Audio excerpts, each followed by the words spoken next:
Somente se valendo da hipocrisia é que nossos representantes no mundo poderão triunfar a qualquer preço. Porém, se a hipocrisia estiver mascarada com supostas habilidades, com talentos mundanos e com a capacidade de persuasão das massas, então o poder será alcançado, inclusive, à custa dos homens ditos de bem, que trabalharão para nós, independente de que lado estejam. Pois os homens de bem são tímidos, covardes, claramente uma alusão à resposta dada pelo Espírito Verdade no Livro dos Espíritos, a Kardec, e se deixam iludir com promessas sem averiguar nossas verdadeiras intenções. Se os fizermos acreditar, o que é relativamente fácil, que nossos opositores têm as mesmas intenções que nós, então triunfaremos sempre.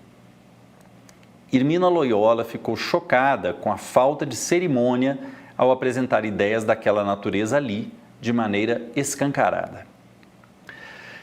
Devemos lançar mão da violência, prossegue aqui o personagem, e defender o direito de usá-la como forma de contestar nossos opositores, bastando para isso fazer com que o povo entenda que ameaçam seus direitos. Sabemos que todos veneram direitos, mas não sabem nem querem saber de deveres. Então, o povo se voltará contra os que não querem que triunfemos, pois nosso discurso é muito mais sedutor, vende muito mais. Pouco importa se é uma quimera. Seremos vencedores na medida em que agredirmos, inclusive, o direito de defesa de quem atacamos. Violentaremos as consciências também, distorcendo qualquer senso moral, ao passo que subornaremos pessoas comuns para que pareçam ligadas a nossos opositores. Como sabemos, violência não significa sempre guerra declarada. Nossos representantes e parceiros têm de aprender que podem ser violentos com palavras doces e que podem destruir por meio da hipocrisia. Quando não tiverem respostas convincentes, que mal há? Basta apelar para as emoções e sentimentos coletivos.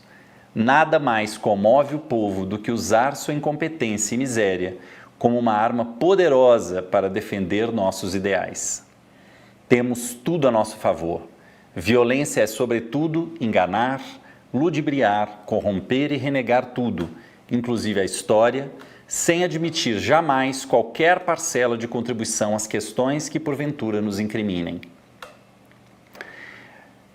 Prossegue o personagem. O tipo de violência que empregaremos passará fatalmente pelo engano às massas, que devem acreditar, as massas, que trabalhamos e defendemos o social, a população, o meio ambiente e os valores morais e éticos. E fez ecoar uma gargalhada macabra, acrescenta aqui o narrador Ângelo Inácio. Retoma o personagem agora. Esse é um tipo de violência que tem maior alcance do que qualquer outra forma de a própria violência se expressar. Envolvamos o povo com a ideia dos valores da comunidade, das conquistas sociais, enquanto doamos a ele migalhas, pois a população, inclusive as camadas mais abastadas e muita gente que se acha esclarecida, adora migalhas. Todos riram das palavras do homem, um dos mais conhecidos do mundo dos negócios. Amam também aquilo que lhes parece de graça, pelo que não precisam pagar diretamente, e deliram quando lhes falamos de supostas conquistas, que na realidade não passam de mísera parcela daquilo que lhes tiramos, mas que não sabem jamais avaliar. Não imaginam quão caro sai para eles aquilo que soa como sendo de graça em suas ilusões. Como são manipulados com facilidade, como são violentados sem o saberem e, mais ainda, como gostam e pagam para serem enganados. Irmina ouvia tudo estarrecida, pois nunca participara de uma reunião deste tipo. Ali estavam as mentes mais brilhantes, os homens e as mulheres mais ricos do mundo. Outro homem mais jovem assumiu então a palavra. Se tudo isso não funcionar, desmaiem, chorem, inventem qualquer situação que pareça que estejam enfermos, doentes, deprimidos. Como o povo se comove, chora e apoia os que aparentam sofrer. Apoia mesmo quem os estiver oprimindo. Tem uma tendência a valorizar quem sofre, a pobreza e a miséria. Portanto, influenciem o povo e mostrem o quanto vocês sofreram e sofrem. Essa é uma ilusão necessária para que acreditem que o sofrimento será recompensado com aquisições de abundância. Assim aprenderão a valorizar os ícones públicos que aparentam haver saído da pobreza e agora defendem os direitos da população.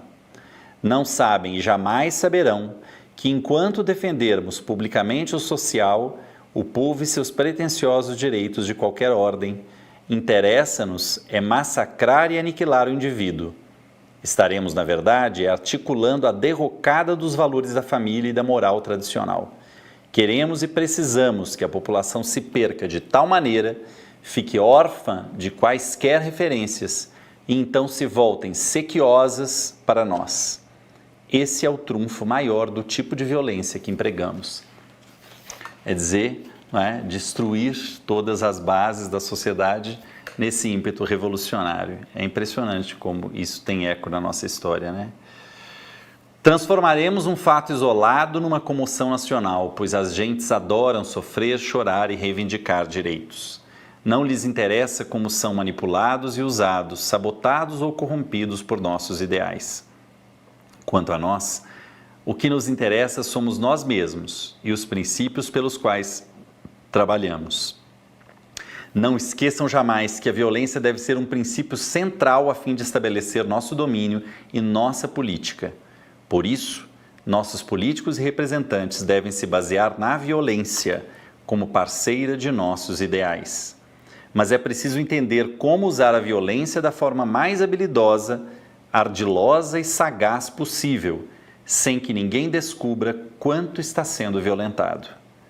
Absolutamente todas as vezes em que estejam em jogo nossos objetivos, violentem as consciências e lancem mão da hipocrisia sobretudo.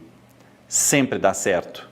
Jamais admitem publicamente aquilo que fazem e que queremos fazer. O domínio e a doutrinação cabal dos indivíduos são para que pensem, rezem e ajam segundo um princípio único, a nossa cartilha. Para alcançarmos o poder de forma perene, temos de aprender a tomar a liberdade do outro, do cidadão, do indivíduo, sem que ele saiba que está sendo manipulado e roubado, até porque crê que somos bem intencionados. Não importa como, tomem de tudo, inclusive defendendo o direito à expropriação em nome da justiça social e do bem comum.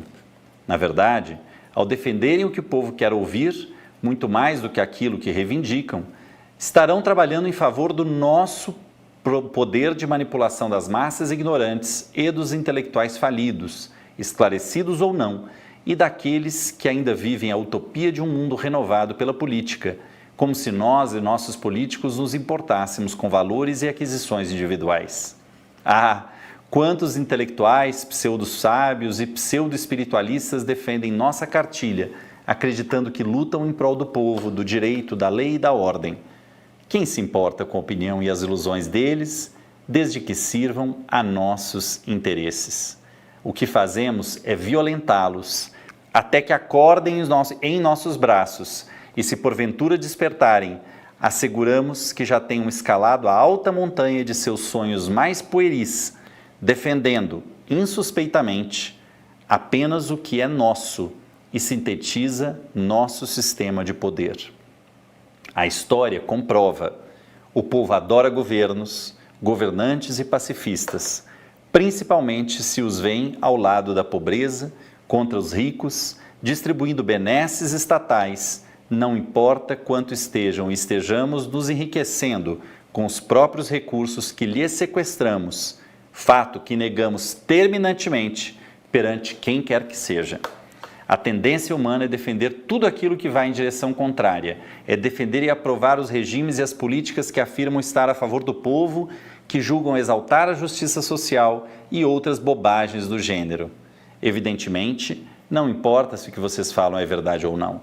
A mentira e a hipocrisia empregadas o tempo todo têm por objetivo, inclusive, distorcer e escamotear a verdade, até o ponto em que ninguém mais a distinga.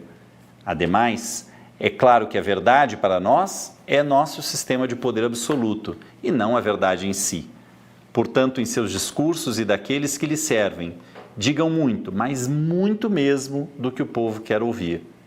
Os tolos acreditarão em quaisquer promessas que vão ao encontro de facilidades econômicas, sociais e educacionais, de saúde ou de outros direitos, pois a massa adora ouvir e clamar por direitos.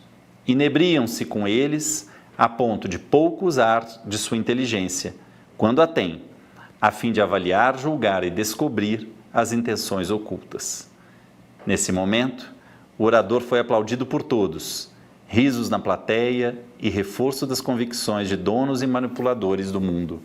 Nem parecia que a elegância predominava ali, pois ao se referirem aos seus ideais, imperavam a baixeza, a perfídia e a vilania.